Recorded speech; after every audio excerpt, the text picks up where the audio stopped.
নমস্কার। অনেক দিন পর আপনাদের সামনে আসলাম এই সামনাসামনি কথা বলবো বলে। আমাকে বেশ মানুষ একেক সময় লেখেন, মেসেঞ্জারে আমি দেখি, আমার মেসেঞ্জার সবসময় দেখা হয় না, কিন্তু মাঝে মধ্যে কারোর মেসেঞ্জারে আমি দেখি।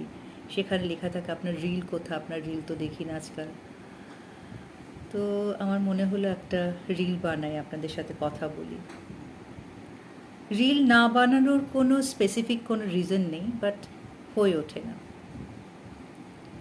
তো আমার জীবনের কিছু কথা আমি আপনাদের সামনে শেয়ার করব। কিছু কথা না, সামান্য কিছু। ঠকাতে আমি শিখিনি। হেরে যাওয়া সহজ, কিন্তু কাউকে ঠকানো আমার সাধ্যের বাইরে। কাউকে ধোঁকা দিয়ে জেতার মাঝে যে কি আনন্দ, তা আমার জানা নেই।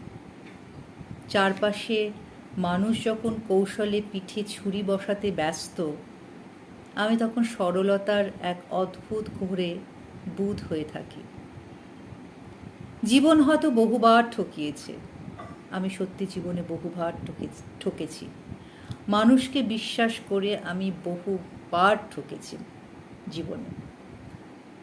দেবতা তো না, আমিও একটা মানুষ, আর এই সরল মনে আমিও আরেকটা মানুষকে হয়তো বিশ্বাস করেছি, এবং সেই বিশ্বাসের ফলস্বরূপ আমি পেয়েছি শূন্য, ঠকা, বিশ্বাসঘাতকতা।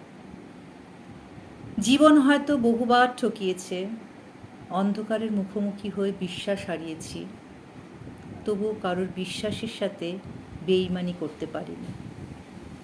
এই চতুর দুনিয়ায় আমি নিজেকে এক বোকা মানুষ বলেই মনে করি। আমি সত্যি ভীষণ বোকা, যার কাছে সাফল্যের চেয়ে সম্পর্কের পবিত্রতা অনেক বেশি দামি। দিনের শেষে প্রাপ্তি হয়তো শূন্য, কিন্তু মনের ভেতর এক পরম শান্তি আছে। আর কেউ না জানুক, অন্যায়ের এই ভিড়ে আমি অন্তত কাউকে ঠকাইনি। কাউকে ঠকিয়ে আমার মনে হয় বড় হওয়া যায় না। কারণ ন্যায্য পাওনাকে না দিয়ে, ঠকিয়ে, অন্যায়ভাবে জীবনে সাময়িক আনন্দ আসে, কিন্তু একটা কথা সবসময় মনে রাখা উচিত যে আইন আদালতে সঠিক বিচার হোক না হোক, কিন্তু ভগবানের দরবারে সঠিক বিচার হয়।